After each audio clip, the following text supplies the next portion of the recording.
Hello students உங்களுக்கு வந்து பிரவீன் பூர்வார்த்த ஸ்டூடெண்ட்ஸுக்கு செகண்ட் பேப்பரில் ஃபஸ்ட்டு கொஸ்டின் 15 மார்க்கு. அதில் இம்பார்ட்டண்ட் வந்து வீர்காத்தா கால், அது கொஞ்சம் இம்பார்ட்டண்ட்டாக வர்றதால அதை பார்க்கலாம்.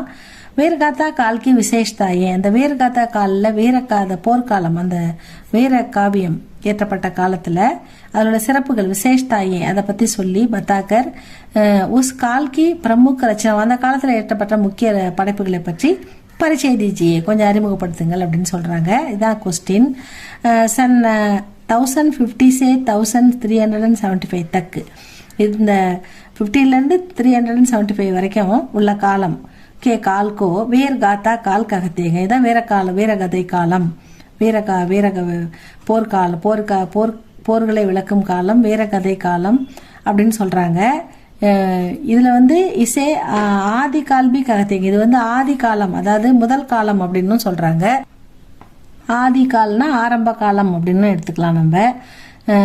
இது வந்து என்ன சொல்றது, வீரகதா கால் அல்லது ஆரம்ப காலம் அப்படின்னு எடுத்துக்கலாம். சங்கர்ஷம் அவர் யுத்தம், போராட்டங்களும் போர்களும், சங்கர்ஷம்னா போராட்டங்கள், யுத்தம்னா போர்கள், சே பர்பூர் ஹோனேக்கே காரன், எப்பயுமே போரும் போராட்டங்களும் நிறைந்து, பர்பூர்னா பர்னா அந்த காலகட்டத்தில் இதான் இருந்தது.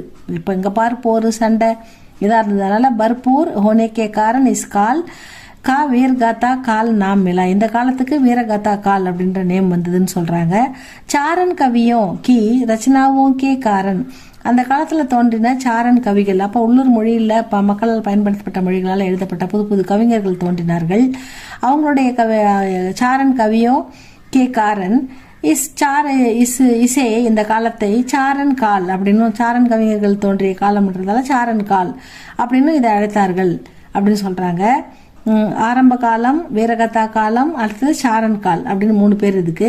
இஸ் கால்கே விசேஷதாவும் பர் விசார் கரேங்கே, அதாவது இந்த காலத்தினுடைய சிறப்பை பற்றி இதுல பார்க்கலாம் அப்படின்னு சொல்றாங்க. வீரகதா கால்கி பரிஸ்திதியா, வீரகதா காலுடைய நிலைமை என்னன்னு பார்க்கலாமா?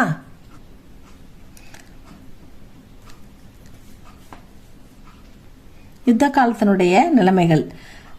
ராஜநீதிக் அரசியல் எப்படி இருந்ததுன்னு பார்க்குறாங்க. ராஜநீதிக்னா அரசியல். हर्षवर्धन की मृत्यु के उपरांत उसका विशाल साम्राज्य विघटित हो गया, அதாவது ஹர்ஷவர்தனுடைய பரந்த பெரிய விஷால் ராஜ்யம், மிகப்பெரிய ராஜ்யம் அவருடைய இறப்புக்கு பிறகு, அவர் இறந்த பிறகு, மிருத்யுக்கே காரன் அவர் இறந்த பிறகு சிதிலம் அடைந்ததுன்னா வந்து என்ன சொல்றது, சிதறியது இங்கும் அங்கும். விக்தித்னா